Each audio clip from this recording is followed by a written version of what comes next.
네, 나라살림연구소 정창수입니다. 오늘은 지자체 예산이 있나 없나 하는 내용을 말씀드릴 텐데요. 결론만 말씀드리면 지자체는 풍요 속의 빈곤이다. 그렇게 말씀드릴 수가 있습니다. 이게 지자체 고민이 있는데요. 뭐냐면 민선 7기의 재정에 관련돼서 고민이 여러 가지가 있어요. 그 중에 첫 번째는 뭐냐면 급증하는 잉여금입니다. 이따가 다시 한번 또 정리해드리겠지만 잉여금이 기금을 빼고도 69조가 있어요. 기금을 포함하면 거의 100조 가깝게 됩니다. 그래서 이렇게 많은 돈이 있어서 저희 연구소가 보고서를 냈죠. 보고서를 내서 재작년에 기재부 장관이 보고를 하고 대통령께서 빨리 이 돈을 쓰게 하라. 빨리 경제를 살려야 되는데 왜 지자체가 돈을 안 쓰고 있느냐라고 해가지고 재작년에 집행을 마구 독려했었습니다. 어떻게 됐을까요? 69조가 68조가 됐습니다. 보다 자세한 얘기는 다음 주 말씀드리겠지만 안 썼다는 얘기죠. 거의. 물론 엄청나게 크게 증가하던 증가폭은 감소폭으로 돌아선 건 뭐 긍정적인데 만약에 안 막았으면 아마 한 80조 막 넘어섰겠죠. 그나마 이제 좀 감소치로 돌아서는 건 맞는데요. 이 잉여금을 어떻게 할 거냐의 문제가 있어요. 그리고 두 번째, 예전에 유명한 슬로건 있잖아요. 사람이 우선이다. 토건보다 사람이다. 뭐 이런 식의 얘기가 많았었는데 그래서 많은 지자체들이 이제 공사나 이런 것들을 많이 자제하고 그거보다는 복지나 이쪽으로 돈을 쓴다고 생각을 하죠. 바뀌긴 바뀌었습니다. 그런데 문제는 여전히 시설비 지출을 많이 하는 거예요.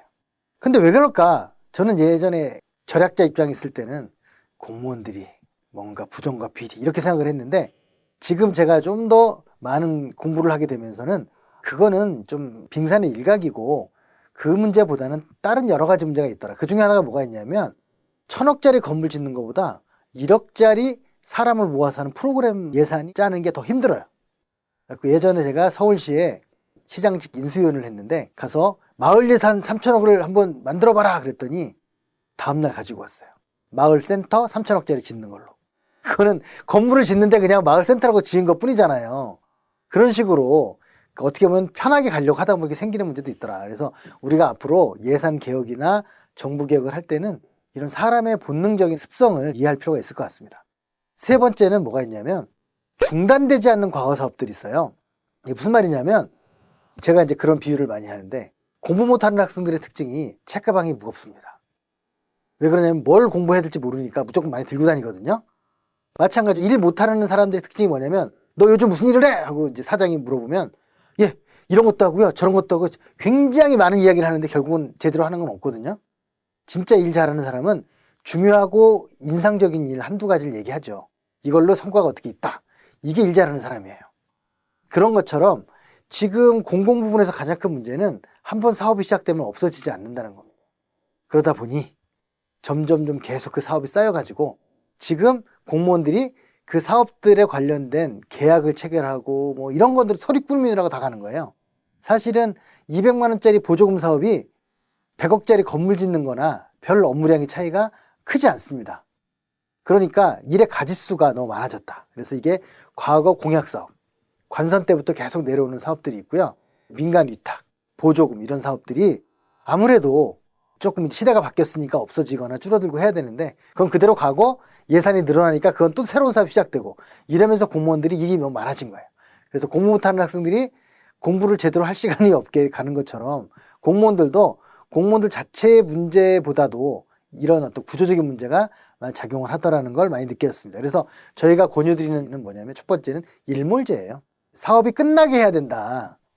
시대가 바뀌면 끝나는 사업도 있어야 된다. 이런 게 가장 중요한 방식이라고 생각합니다. 이러다 보니 공약 지원 확보는 또 어려운 거예요. 그래서 풍요 속의 빈곤이라고 하는 겁니다. 돈은 무척 많이 남아있는데 쓸 돈은 없는 이상한 그런 구조가 되어 있습니다. 그래서 제가 단체장들한테 강의를 할 때 그런 말을 하는데요. 풍요 속의 빈곤 얘기를 하면 대부분 돈이 없다던데? 이런 얘기를 하는 거예요. 그래서 오늘 오전에도 제가 어디 모 자치구에 갔었는데요. 그 자치구의 구청장님은 제 강의를 듣고 공무원이 100억밖에 없다고 한다, 재정 예산이. 그래서 제가 만들어 드리겠다 해가지고 1년에 500억 가까운 돈을 쓸 수 있게 했어요. 그래서 그분은 공약 예산을 2년 만에 다 쓰고 남은 2년 동안 모인 돈을 갖고 또 다른 일을 하는, 그렇게 재정도 건전해지는 그런 일이 있었습니다. 그러면 앞으로 어떻게 했으면 좋겠느냐. 지자체들은 저는 첫 번째는 공약 지원 필요합니다. 왜냐하면 단체장을 뽑았으면 그 단체장이 뭔가 일을 해야 될 거 아니에요. 공약 지원을 확보할 때는 첫 번째는 지출구조 조정을 해야 됩니다. 그래서 기존에 쓰던 것 중에 사업을 중단하거나 아니면 일몰시켜서 그 사업을 다른 곳에 쓰게 하는 것, 이게 지출구조 조정입니다. 지출구조 조정 그러면 굉장히 알레르기를 보이는 분들이 많아요. 지출구조 조정이라는 건 뭐냐면요, 액수를 줄이는 게 아니라 형태를 바꾸는 거죠. 그러니까 저 같은 사람이 지출구조 조정을 하면 10%를 줄여라 그러면 똑같이 10%를 도려내면 안 되잖아요. 배를 집어넣고 근육을 키우고, 이게 이제 지출구조 조정이죠. 그래서 필요한 부분을 늘리고 줄여야 되는 부분은 줄이는, 이게 지출구조 조정이고요. 두 번째는 수입을 좀 늘려야 돼요. 수입을 늘리려면 지방세나 이런 걸 늘리는 것도 노력해야 되지만 체납을 관리해야 됩니다. 지금 세금을 안 내는 사람들을 왜 안 내는가 보면 무재산이나 사업 부도 이런 비율보다 세금을 일부러 안 내는 사람들, 불량 납세자라고도 하는데 이런 분들의 비율이 제일 높아요. 그래서 사실은 체납 관련해서도 많은 노력이 좀 필요하고요. 그래서 모 대권주자 같은 경우에도 이걸로 자기가 단체장 할 때 재미를 봤죠. 10몇 억을 써가지고 100 몇십억을 세금을 걷어들이는 재미를 봤는데요. 이런 노력이 한편에 필요하고요. 이게 제가 지난번 강의 때 말씀드린 공정한 세금, 징수, 이런 거 연관이 됩니다. 그리고 또 하나는 공모사업이에요. 이 공모사업의 특징은 뭐냐면 중앙정부가 사실은 그래도 지방보다 돈이 좀 더 있죠. 어떤 일들을 벌일 때 공모를 합니다.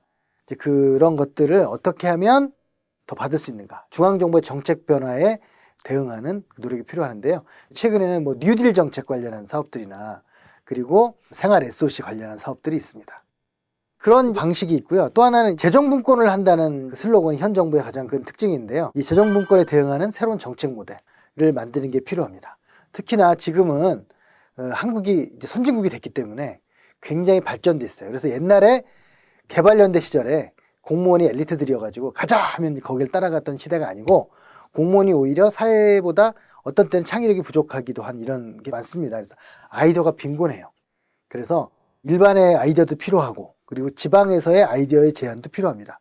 이런 부분들을 조금 모아서 내년 수렴해서 하는 그런 게 지금 가능하기 때문에 그런 의미에서 새로운 정책 모델을 발굴하는 노력들이 필요합니다. 그리고 마지막으로 꼭 말씀드릴 건 뭐냐면 지표 관리를 하시라는 겁니다. 왼손에 한 일을 오른손에 알게 해야 돼요. 우린 열심히 하니까 알아주겠지 이런 생각을 하시면 안 됩니다. 그거는 이제 예수님이나 하실 일이고요. 우리는 왼손에 한 일을 반드시 오른손에 알게 해야 돼요. 그래야 본인들의 선거에도 도움이 되긴 하지만 공무원들한테도 효능감이 높아지거든요.